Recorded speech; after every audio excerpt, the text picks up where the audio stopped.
নমস্কার বন্ধুরা, কেমন আছেন আপনারা? আশা করছি ভালো আছেন, সুস্থ আছেন। কলা কিভাবে রাখলে অনেক দিন ভালো থাকবে? ছোট্ট সাইজের সূচের মধ্যে আপনারা কি কখনো একটা ক্লিপের সাহায্যে সুতো পরিয়ে দেখেছেন?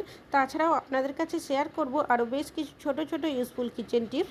চলুন দেখে নেওয়া যাক আজকের প্রথম টিপসটা। আমি এখানে নিয়েছি একটা সিরাপের বোতল। আমরা যখন কোথাও বাইরে যাই অন্যান্য জিনিসপত্রের সাথে আমরা দেখবেন প্রত্যেকেই ওষুধ কিন্তু নিয়ে যায়, বিশেষ করে সাথে যদি বাচ্চারা থাকে।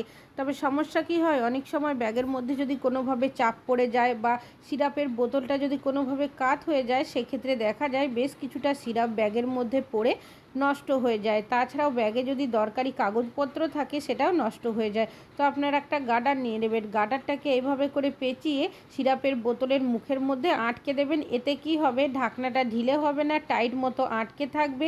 আর যে ব্যাগে নিয়ে যান না কেন কোনোভাবে সিরাপটা কিন্তু পড়বে না। আশা করছি টিপসটা কাজে আসবে। ভালো লাগলে লাইক করবেন। এখন চলে যাচ্ছি পরবর্তী টিপসে। আমি এখানে নিয়েছি সূচ। সেলাই করার জন্য প্রত্যেকেই বাড়িতে কিন্তু কম বেশি সূচ রেখে থাকি। তবে আমরা যেখানেই সূচ রাখি না কেন, বিশেষ করে সূচ সুতোর কৌটোতে রাখলেও অনেক সময় দেখা যায় এদিক ওদিক হয়ে যায়, সহজে খুঁজে পায় না। তো সেক্ষেত্রে আপনারা একটা পেন নিয়ে নেবেন। অনেক সময় রিফিল শেষ হয়ে যায়, সেই পেনগুলো দেখবেন বাড়িতে অনেক সময় পড়ে থাকে। তো আমি সূচগুলোকে পেনের মধ্যে এভাবে ভরে দিচ্ছি। যখন ব্যবহার করবেন এখান থেকে আপনারা বের করে নেবেন। আবারও কিন্তু আপনারা পেনের ঢাকনাটাকে খুলে আবারও একইভাবে ভরে দেবেন। আশা করছি টিপসটা কাজে আসবে। ভালো লাগলে লাইক করবেন। এখন চলে যাচ্ছি পরবর্তী টিপসে। আছি যারা দেখবেন এই ধরনের ক্রিম ফেস ওয়াশের ব্যবহার করে থাকি, তবে কিছুদিন ব্যবহার করার পর দেখবেন ক্রিম ফেস ওয়াশ শেষ হয়ে যায়। যার কারণে আমরা কি করি, এই খালি প্যাকেটটা ফেলে দিই। তবে ফেলার আগে একটা কাজ করে নেবেন, একটা কাঁটা চামচ নিয়ে নেবেন। এইভাবে করে চেপে চেপে আপনারা উঠিয়ে নেবেন। একটা সাইড করলে হবে না, দুটো সাইডই কিন্তু এইভাবে চেপে উঠিয়ে নিতে হবে। এতে করে কি হবে, প্যাকেটের মধ্যে যেটুকু ক্রিম থাকবে সেটা কিন্তু মুখের সামনেই চলে আসবে আর আবারও বেশ কিছুদিন ব্যবহার করতে পারবেন। আশা করছি আপনাদের টিপসটা কাজে আসবে। ভালো লাগলে অবশ্যই একটা লাইক করবেন। তো এই ক্রিমটা যাতে নিচের সাইডে নেমে না আসে, তাই এইভাবে একটা জামা কাপড় মেলার ক্লিপ দিয়ে আটকে দেবেন। ভালো লাগলে অবশ্যই একটা লাইক করবেন। এখন চলে যাচ্ছি পরবর্তী টিপসে। চাবির রিং। আমরা অনেকেই আছি যারা চাবিগুলো একসাথে গুছিয়ে রাখার জন্য কোনো না কোনো চাবি রিংয়ের ব্যবহার করে থাকি। তবে অনেক সময় চাবির রিংয়ের থেকে যদি চাবি বের করতে যাই, সহজে কিন্তু আমরা চাবিটা বের করতে পারি না। যদি নতুন চাবি ঢোকাতে যায় সেক্ষেত্রেও সমস্যা হয়। নখ দিয়ে টানাটানি করতে গেলে অনেক সময় ব্যথাও হয়ে যায়। তো একটা কয়েন নিয়ে নেবেন, যে চাবির রিংয়ের তারটা থাকে তার মধ্যে ঢুকিয়ে দেবেন। কিছুটা অংশ যখনই ফাঁকা হয়ে যাবে, চাবিটাকে ঢুকিয়ে আপনারা এইভাবে গোল গোল ঘোরাতে থাকলেই দেখবেন খুব সহজেই কিন্তু চাবির রিংয়ের মধ্যে আপনারা চাবিটাকে পরিয়ে নিতে পারেন। একইভাবে আপনারা চাবিগুলো খুলতেও পারবেন। ভালো লাগলে লাইক করবেন। এখন চলে যাচ্ছি পরবর্তী টিপসে। আমি এখানে নিয়েছি একটা মোমবাতি। অনেক সময় দেখবেন আমাদের বিভিন্ন কাজের প্রয়োজনে মোমবাতি জ্বালায়। তবে এই মোমবাতি যদি মেঝেতে জ্বালায় বা হয়তো অনেক সময় আমরা পড়ার টেবিলে জ্বালিয়ে দিই, তবে সমস্যা কি হয়, মোমটা দেখবেন সহজেই গলে নষ্ট হয়ে যায়। তো যখনই মোমবাতি জ্বালাবেন বা আগে থেকেও কাজটি করতে পারেন, সামান্য পরিমাণের ভেসলিন আমি লাগিয়ে দিয়েছি আর সামান্য পরিমাণের ভেসলিন আমি মেঝেতে দিয়েছি। আর দেখতেই পাচ্ছেন কতটা সুন্দর মোমবাতিটা জ্বলতে শুরু করেছে। আশা করছি আপনাদের টিপসটা কাজে আসবে। ভালো লাগলে লাইক করবেন। এখন চলে যাচ্ছি পরবর্তী টিপসে। আমি এখানে নিয়েছি কলা। কলা আমাদের কম বেশি অনেকেরই বাড়িতে নিয়ে আসা হয়ে থাকে। তবে বেশি পরিমাণের যদি কলা নিয়ে আসা হয়, সেক্ষেত্রে দেখা যায় অনেক সময় বেশ কিছুটা কলা থেকে যায়, কলার খোসাটাও কালো হয়ে যায়, কলাটাও কিন্তু ভেতর থেকে পচে যায়। তো সেক্ষেত্রে আপনারা একটা পলিথিন নিয়ে নেবেন, পলিথিনটাকে ছোট্ট করে মুড়িয়ে নেবেন। এতে কি হবে, কলার যে বোটার অংশটা রয়েছে তার মধ্যে বাইরের হাওয়া বাতাস লাগবে না। তারপর গিট দিয়ে আপনারা কিচেনের কোনো একটা সাইডে এইভাবে ঝুলিয়ে রাখতে পারেন। দেখবেন কলা কিন্তু অনেক দিন ভালো থাকবে, সহজে কিন্তু খারাপ হবে না। আশা করছি টিপসটা কাজে আসবে। ভালো লাগলে লাইক করবেন। এখন চলে যাচ্ছি পরবর্তী টিপসে।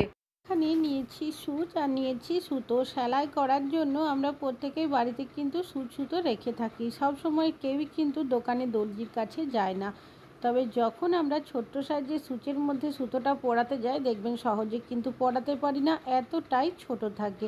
বিশেষ করে বাড়িতে যদি বয়স্করা পরাতে যায় তখন তো আরোই সমস্যা হয়।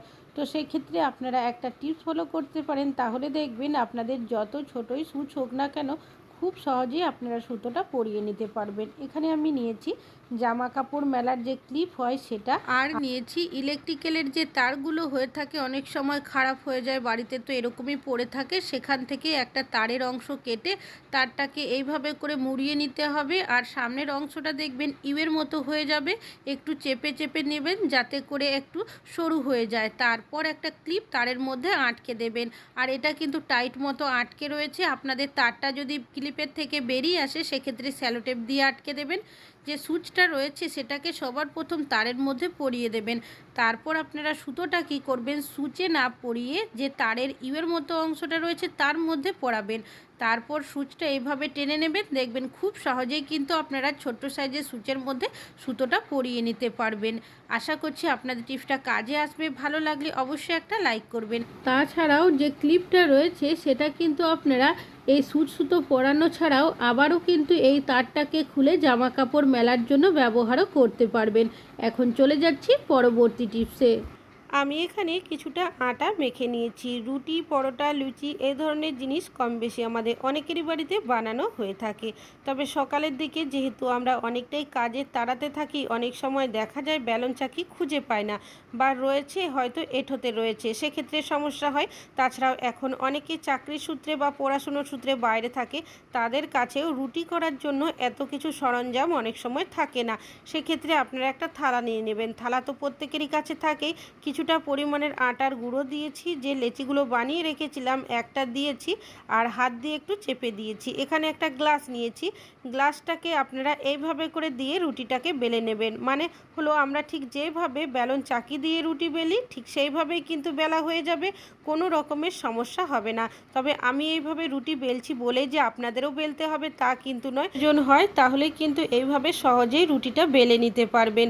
হাতের কাছে অনেক সময় বেলন চাকি থাকে না। আশা করছি এই টিপসটাও কাজে আসবে। এখন চলে যাচ্ছি পরবর্তী টিপসে। আপনারা কি কখনো দুধ জাল করার সময় খুন্তি দিয়ে দেখেছেন কি হতে পারে? দুধ আমাদের অনেকেরই বাড়িতে কম বেশি নিয়ে আসা হয়ে থাকে, তবে যখন আমরা দুধ জাল করি চোখের নিমেষের মধ্যেই দুধ দেখবেন উতলে যায়, দুধটাও নষ্ট হয়, গ্যাস ওভেনটাও নোংরা হয়ে যায়। তো আপনারা যখনই দুধ জাল করবেন ওপর থেকে একটা খুন্তি দিয়ে দেবেন, তারপর যদি জাল করেন দেখবেন দুধটা কিন্তু কোনোভাবেই উতলে যাবে না। খুন্তিটা দেওয়ার কারণে এখানে দুধের সাথে খুন্তিটা আঘাত খাবে, যার কারণে সাথে সাথেই কিন্তু নিচের দিকে নেমে যাবে। আশা করছি আপনাদের টিপসটা কাজে আসবে, ভালো লাগলে অবশ্যই একটা লাইক করবেন। নিয়েছি একটা টুথপেস্টের খালি প্যাকেট। টুথপেস্ট আমরা প্রত্যেকেই ব্যবহার করে থাকি, তবে এই খালি প্যাকেটটা প্রত্যেকেই ফেলে দিই। কিভাবে ব্যবহার করবেন, সাইডের যে অংশগুলো রয়েছে চাইলে মুড়িয়েও দিতে পারেন বা এইভাবে কেটেও দিতে পারেন। আর নিয়েছি এখানে ডবল সাইজের টেপের টুকরো, টেপটাকে আটকে দিয়েছি, কাগজের মতো অংশটাকে তুলে নিয়েছি। কিচেনের দেওয়ালের মধ্যে হোক কি কিচেনের দরজার মধ্যে এইভাবে আপনারা আটকে দেবেন। কিভাবে ব্যবহার করবেন, আমরা যখন গ্যাস ওভেনে কোনো কিছু রান্নাবান্না করি তাড়াহুড়োতে দেখবেন গ্যাসের যে লাইটারটা থাকে হয় গ্যাস ওভেনের নিচে বা সাইডে বা ওপরে অনেক সময় রেখে দিই। এতে করে দেখা যায় রান্না করা খাবার দাবার পড়ে যায়, তেল পড়ে যায়, জল পড়ে যায়, যার কারণে গ্যাস লাইটারটা ভালো থাকলেও জ্বলতে চায় না, আবারও বাজার থেকে নিয়ে আসতে হয় নতুন গ্যাস লাইটার। তো আপনারা এইভাবে যদি গ্যাস লাইটারটাকে রেখে দিতে পারেন তাহলে দেখবেন গ্যাস লাইটারের মধ্যে কোনো রকমের খাবার দাবার জল কোনো কিছুই পড়বে না। যখন ব্যবহার করবেন এখান থেকে নিয়ে নেবেন, আবারও এই জায়গার মধ্যেই রেখে দেবেন। আশা করছি টিপসটা কাজে আসবে, ভালো লাগলে লাইক করবেন।